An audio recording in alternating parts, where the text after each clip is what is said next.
There's something we've discovered over time in working with couples. We realize that the same way people have love languages is the way they have fight languages. So the same way that you understand love is the way that you also express your style. You have a style, a fighting style, where there's conflict. Change your style. It's how you respond when there's disagreement. And it may not even be the same way you respond with every other person. Your fight language in marriage may be different than your fight language in life. Yes. So for instance, I'll give you an example. One of the fight languages in marriage or in relationship is the compromiser. Okay? So when there's an issue, your default is, okay, forget about what I need. What do you want? So that we can make this work. Okay? Let's not talk too much. Let's not fight too much. Let's not argue. What can I do to make you feel better? How can we get along with this? Okay? Naturally, I'm a confronter when there's conflict. I won't look for a trouble, but come for me, you will never forget that you encountered me. Never. I also will take the war beyond me to the third and fourth generation of your family. That's how I am, naturally. So generally, don't look for my trouble. I will go all out. Spiritual, physical, I will do it all. But in marriage, interestingly, I'm a compromiser. So once there's a conflict, I think, okay, I want to hear what you want. What do you want? So that there will be peace, because I don't really have power for this.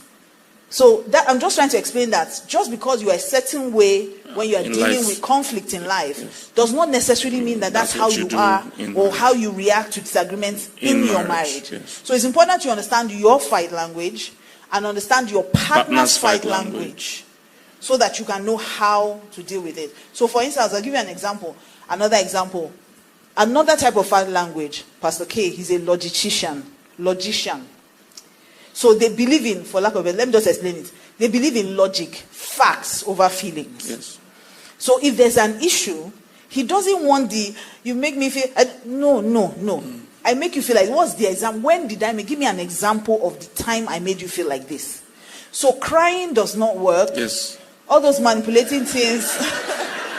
I know a lot of men understand what I'm saying. Yes. So all those things help this matter? And it's important that you understand this, because if not, you're going to think that everyone deals with conflict the same way. And if you have conversation with some of your friends, they're going to say to you, just cry, you will win. If you like, cry blood.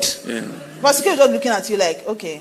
It also makes some people think the man or the logician is wicked and is heartless. With all this cry, I'm crying. You didn't even ask me what's happening. That's what I'm asking you. Where are we? What, the person still wants the facts. After you cry, thank you for your crying. Now, the facts is what. So they need very concrete examples and very, very clear articulation of what the problem is. So when there's even this thing I didn't explain. You say, I'm trying to understand. So what exactly is the problem here? Because I don't see the problem. And I'm like, how can you not see the problem? It's like, I don't see the problem. Explain it to me. Explain to me. Yes. You don't like to sit here. I say sit here. And just tell me that why don't you like to sit here? Because I don't think there's so he's very logical when we're having. So we never have those. You are mad. You are stupid. You are crazy. You are. And that also is a fight language. Okay. So we have the reactor. Yeah, but you just take it one by one. Okay, you're already almost finished explaining all of them. Just take it one by one. So that because some people fight language is martial arts. You must know how to block, how to defend, how to dodge. Okay, so I've explained that there's the compromiser. Okay, so please take note of it, because I want to know what you think your spouse is, or what you think you are, so that. Okay, so there's the compromiser. I've already explained that one. So that person gets very uncomfortable with conflict. They just want to find a middle ground so there can be peace and we can move on. So they quickly offer solutions and alternatives. Yes, okay, you're not happy about it. What can we do? It's okay, honey. Don't be angry. What do you do? What do you want? Okay. The second one is the logician. So those are people that are very logical. They focus on facts, not feelings. In fact, they may seem detached, so you feel like they are wicked. So they actually just want to get clear examples and clear explanations. So they are not necessarily emotional. Okay? Then we have the reactor. This is a person who processes their feelings externally. So they are the shouters.